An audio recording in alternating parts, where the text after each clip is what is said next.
Mr. District Attorney, starring David Bryan. Mr. District Attorney, champion of the people, defender of truth, guardian of our fundamental rights to life, liberty, and the pursuit of happiness.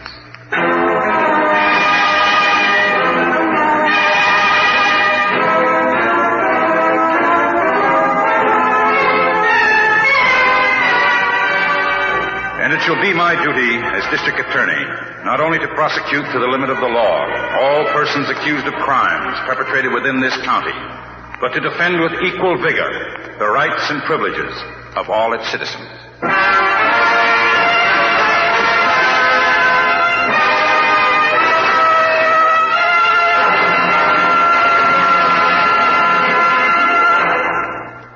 This is David Bryan.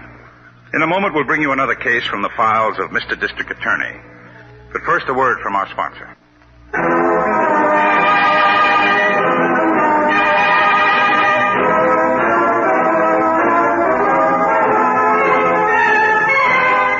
And now, here is our star, David Bryan, as Paul Garrett, Mr. District Attorney.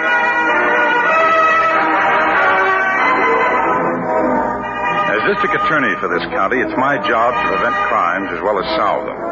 But sometimes you can't prevent them. Sometimes you can only pick up the trail after the violence has begun. In this case, it began 18 hours before the first police report reached my office. All right, stop the car. Stop the car, I said. Ellie, put that gun away. Ellie. Shut up, Grandpa. Come on, pull up right here. Ellie, don't be stupid. Take the gag out of his mouth. Give the man a chance. You can't. Why? Would he give us a chance? Look at him. Look at his eyes bug out. He thought he knew all about us. Well, here's something he didn't know. Ellis, you can't kill a man in cold blood. No? Watch. See, Grandpa? See how easy it is? I knew you were a cheap little no-good punk, Ellis, but I didn't think that you were a murderer. Come on, let's dump him out of here. Here, I got his wallet. One thing I hate, Ellis, is a killer. I hate killers. Now, look, Grandpa. You're in this up to your lower plate. Now, come on, give me a hand. Grab his ankles. Come on, will you? Okay. Swing his feet out. I'll dump him right here. These high weeds. You think the law won't find him here? Sure, they'll find him. But let them try to find us. Come on, shove. There. Pleasant dreams, Mr. Hicks.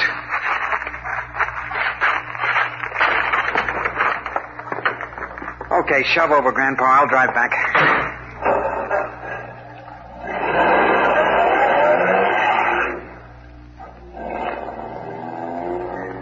I hate killers, Ellie. I hate killers.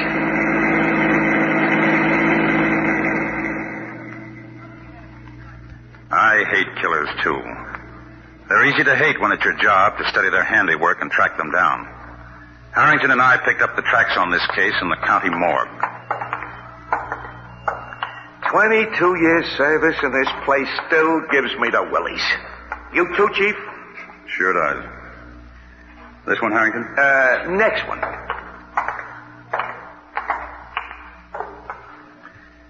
Let's take a look. Yeah. 3 shots at close range. Like maybe he was looking right down the muzzle of the gun. Somebody else's gun. Is he a John Doe? Yeah, he was until an hour ago. His wife identified him. His name is Hicks. Alfred Hicks. He's an insurance investigator. He was, I mean. What company?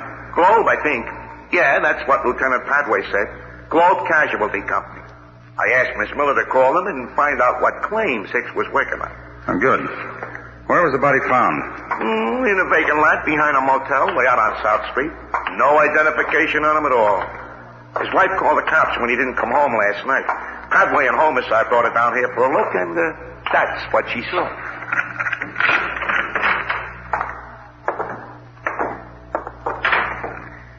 Harrington. Harrington, go on over to Homicide and find out what Lieutenant Padway's learned from Mrs. Hicks. I'll call the office and see if Miss Miller's learned anything from the insurance company. Okay, Chief. We'll see you later.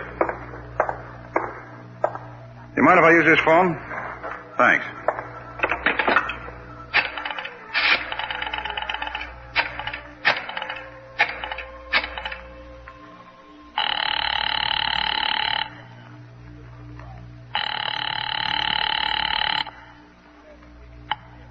District Attorney's office. Hello, Miss Miller. Oh, Mr. Garrett, we've been waiting to hear from you. I've just been talking to the chief investigator at Globe Casualty. Well, what did you learn? Well, he said Alfred Hicks had been assigned to a stolen car claim. A big stolen car claim, incidentally. Oh? How big? An auto carrier loaded with 4 new sedans was hijacked about 14 miles from the factory. Do we have a report on that? We do now. It's on your desk. Fine. Mr. Hicks had been checking the want ads for any slightly used cars that might be for sale. His last call had been at the Sleep Easy Motel on South Street. Well, that was his last call, all right. He was seeing a private party named Thompson. Did you call the motel? Yes, sir. There was a Mr. and a Mrs. Thompson. They checked out about 7 last night. That figures. Look, if Harrington calls in before I get back to the office, send him over to the Sleep Easy Motel. Yes, sir. Tell him to get a description of the Thompsons and any leads on where they might be. I'll see you in about 20 minutes.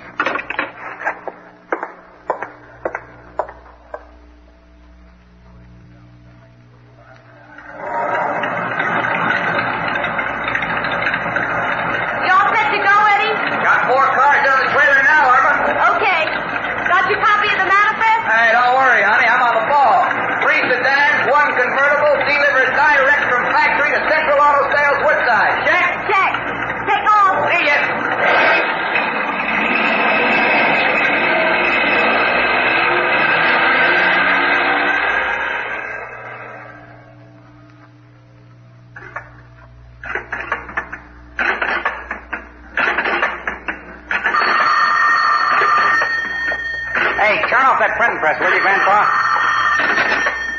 Hello? Hello? Turn it off, I said. I heard you, Sonny. I heard you. About time. Yeah, about time. Sure, yeah. Hello? Hello, Ellie? Yeah. This is Irma, dear. I know. What's up? A load just left for Woodside. 3 sedans and a convertible. How long ago? About 20 minutes. Ellie, I wish you'd forget about this one. It's too soon after the last job. Look, Irma, will you forget it? I know what I'm doing. But you promised me faithfully that there wouldn't be any more. I'll see you tonight.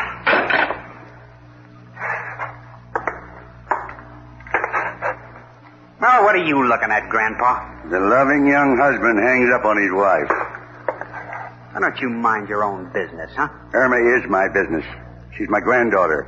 And my wife. And if I'd had my say about her marrying you... You didn't have any say. You were doing time, remember? Yeah, I was doing time, all right. But I'd done my time. And anyway, I was up on a good, honest forgery rap, not murder. Shut up. Bad enough, Irma's married to a car thief. How'd she like it if she knowed you were the killer, too? Shut up, I said. Easy, Sonny, easy. I ain't afraid of that gun of yours. I already messed up my life. I ain't got much left to lose, except... maybe Irma. Listen, Grandpa. A truck left the plant 20 minutes ago for Woodside. We got about an hour and a half to meet it. Let's get going. Not me, Sonny. What do you mean, not you? I told you before, Ellie, that gun don't scare me. I got nothing left to lose. Except Irma. Yeah, except... You know, Ellie, I really believe you'd do it to her, too. I really believe it. You coming with me or not? Yeah. Yeah, I'm coming. You want this last batch of pink slips? Yeah. And run them off yourself. We got enough time. The truck should be here. You make the decision, Sonny. It's your deal, all of it. You print the slips. You make the phony license plates. You plan the hijacking. You do the killing.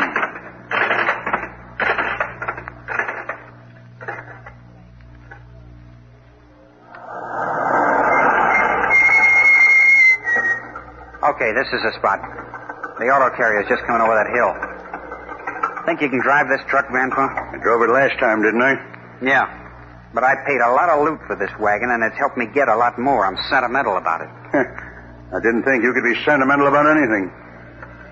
Here comes our sucker.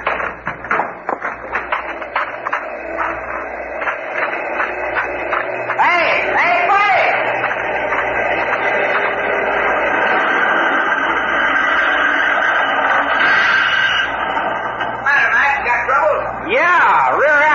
Doc, can you give me a hand? Yeah, sure thing. I hope you got a good flashlight on you. Yeah, these things always happen after the sun goes down, it seems.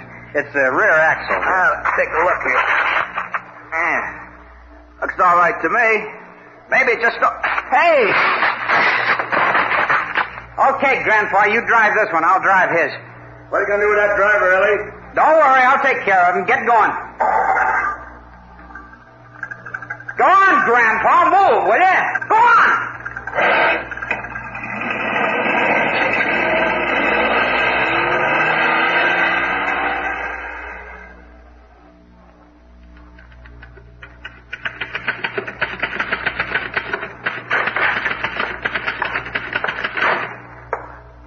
Morning, Miss Miller. Morning, Mr. Garrett. Harrington checked in yet? Yes, sir. I'm typing up his report now. He's in your office. Good.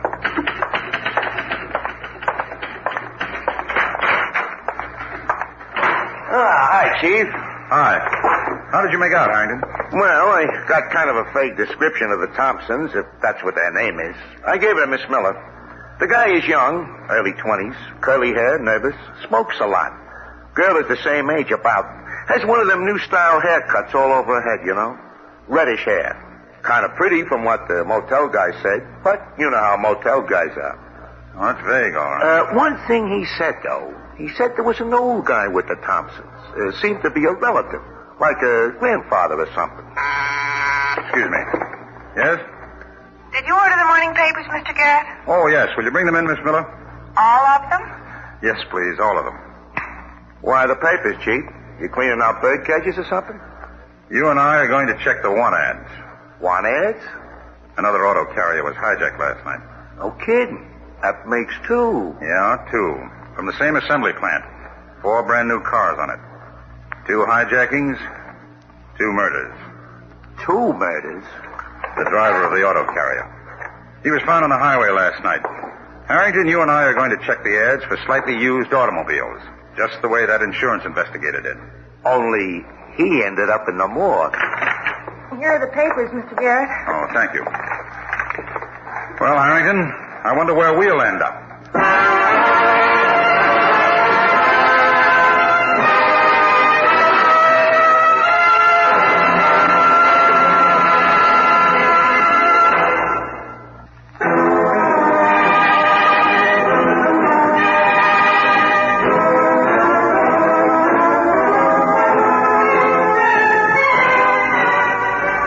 Back to David Bryan, starring as Paul Garrett, Mr. District Attorney.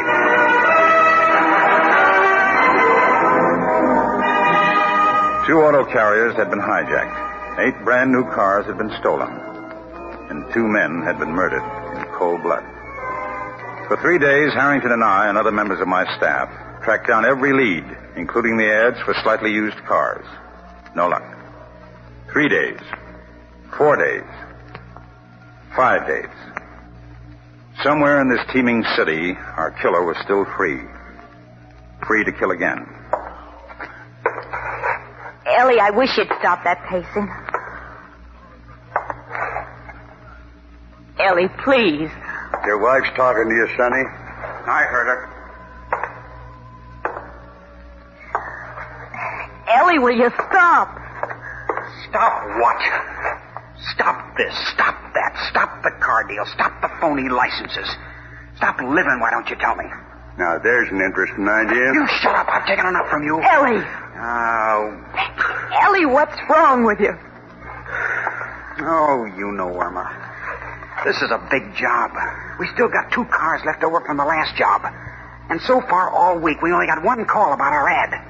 An old maid school teacher didn't even have her driver's license yet. Oh, I knew you shouldn't have pulled this job.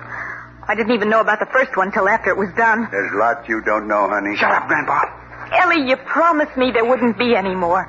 I only helped on this one because you promised me you'd stop. Will you? No. No, I won't forget it. You won't let me. I won't let you. No. You're so tense and nervous. What do you expect? Our car's stashed away all over town and us holed up in this flea bag motel waiting for want ads to pay off. Well, maybe we should have stayed at the Sleepeasy. Lots of action there. It's more than that, Ellie. It's the way you talk, the way you look. You look so cold and hard, like a real... Like a real what? Go on, say it. Like a real crook, she means. Or even a killer. I told you to keep your big mouth shut. Ellie, stop it! I've taken all from this old man is going to give. Ellie, put down that gun. Ellie! Ellie, that gun, where'd you get it? Ellie! Give it, Irma. Just see that this grandfather of yours doesn't louse up this whole deal. I don't trust him.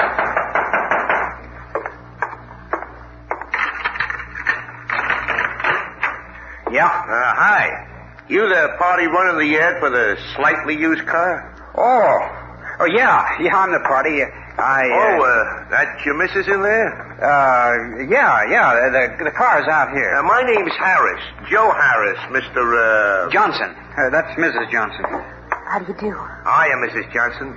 And this gentleman? Mr. McCabe, my wife's grandfather. Howdy. Yeah, I'm glad to know you, Mr. McCabe. McCabe, eh? Oh, Mr. McCabe isn't feeling so good. My wife has to take care of him. Oh, that a fact. Well, I have a little foot trouble myself, eh? Yeah, well, the car's right over here. Oh, not bad. Not bad at all. Practically brand new. Hasn't even been all broken in yet. Just a few hundred miles on it. See? Yep. That's what the speedometer says, all right. Hey, these tires are in good shape, too, ain't they? I told you. Not even broken in yet. Why are you selling it, Mr. Johnson? Oh, you know, I bit off more than I can chew. I need the cash. Sometimes a guy gets in over his head. Yeah, sometime they do. You mind if I look under the hood? Go to it. Hey, that motor is clean, all right. Real clean. Almost like it wasn't even used. I told you. If it was any newer, you'd have to pay new car prices. Best one I've seen today. How much? 2,000 flat. 1,800? I'm interested. 2,000. Take a ride in it, and you'll see why. All right, I'll tell you what. I'll go home and get the missus. Then we'll let her drive it. If she likes it, I'll go get the $2,000. Okay? Well, you know, a car like this won't last long, and that ad brings in a lot of calls. Okay, I'll give you a deposit. I'll hold it for an hour or so. 25, all right? Well, no longer than an hour. It's all the cash I got on me. Mind giving me a receipt? Oh, no, not at all. Here, this envelope is good enough. It's only for an hour. Okay. Hey, you won't be more than an hour, will you? Oh, don't worry. I don't want to lose a deal like this. I'll get the wife and see you before an hour, maybe. This your car? Yeah. I'll sure be glad to get rid of this clunk. See you.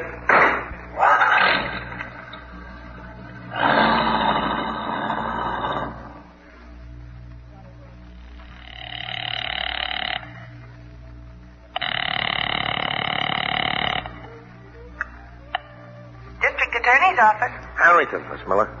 Chief there? Yes, he is. Just a moment. Hello, Harrington. Take this motor number down, Chief, before I forget it. Okay. 356P7338. You got it? Got it. Wait till I check in on the motor numbers of the stolen cars. How about a raise and pay? It matches. 356P733. It matches all right. Where did you find it? Thompson's name is Johnson now. Young fellow in his early 20s, curly hair. That's a pretty wife with him, reddish hair. And an old geezer supposed to be a grandfather. Where are they, Harrington? The Stateside Motel on Highway 99 near Academy Street. I gave him $25 in marked bills to hold the car for an hour. All right, we'll be down there in about 25 minutes. I'll get Lieutenant Padway and some men. You keep your eye on the place and see that they don't check out all of a sudden. That's the Stateside Motel, Highway 99 near Academy Street, right? Right, Chief. They're in cabin number 3. And tell Padway not to use the sirens. Okay, good luck. Did you hear all that, Miss Miller? Yes, sir. I'll call homicide. Tell Padway I'll meet him in front of the building. Yes, sir.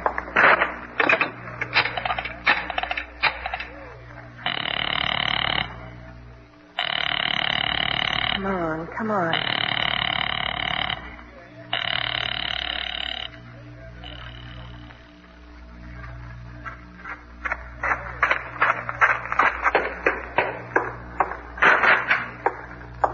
I think we finally hooked a sucker. Hey, where's the old man? He said he was hungry. I told you to watch him. I told you. For Pete's sake, Ellie, Grandpa just went to get us some sandwiches. When? When? Why, you were talking to that man and... Wait. Let go of my arm. Why'd you let him go? I told you not to let him go. I told you to watch him. Ellie, stop it. Let me go. You know what I think? I think you're gone crazy. I think you're gone right out of your head. Why should you be so scared of Grandpa? What did he ever do for you to be scared of? Why should you be so scared of everybody and everything? Why, Ellie? Why should you be so... Both of you. You and that old man. You're both trying to turn me in so you can take over. That's why you let the old guy go, so he can call the cops. Get away from the door. No! Get away from the door. I'm so help me out. Come on, Ellie. What is it? Get away from the door, I said. You are a killer, aren't you? Like Grandpa said, you're a real killer. Only I didn't believe it. I didn't believe you could be that rotten and crazy.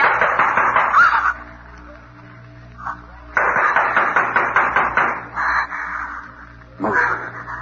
Come on, get over here.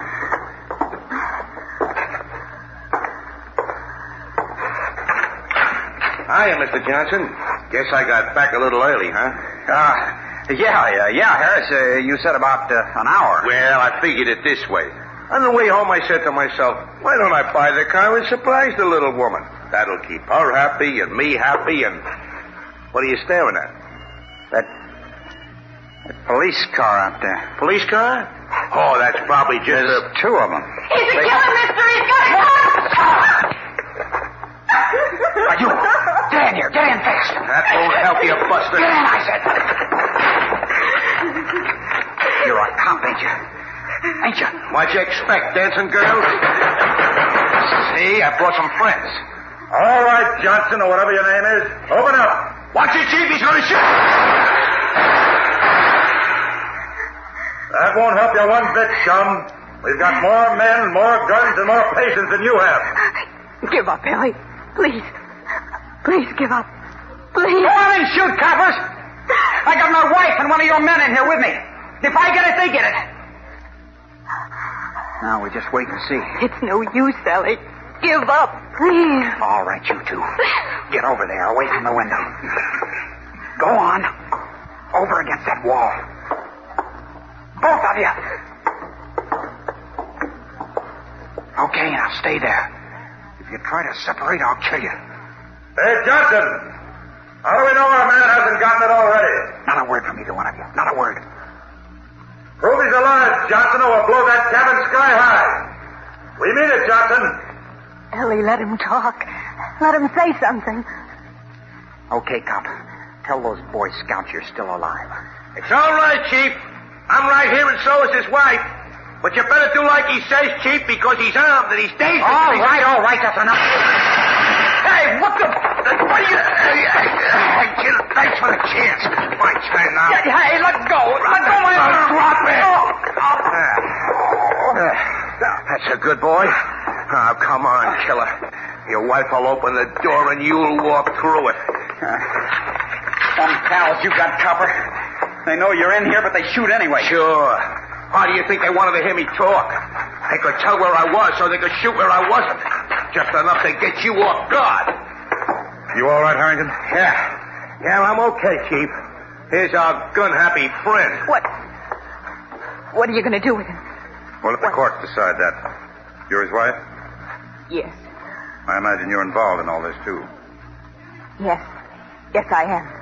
I hope you'll be willing to tell us about it. She don't have to tell you a thing. She's my wife. She can't testify against me. No, but I sure can, Ellie. I can tell plenty. That's the grandfather, Chief. I can tell you gentlemen all you want to know about this cheap two-bit murdering little punk. He's in this, too.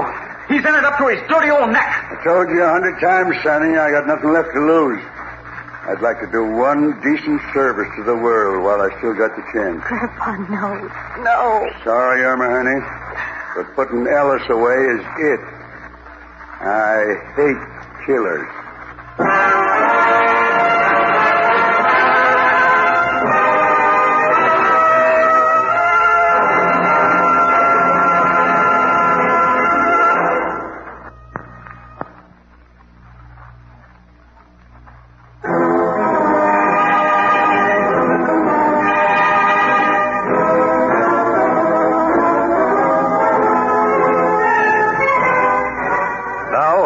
star of Mr. District Attorney, David Bryan, with a word about the program you have just heard.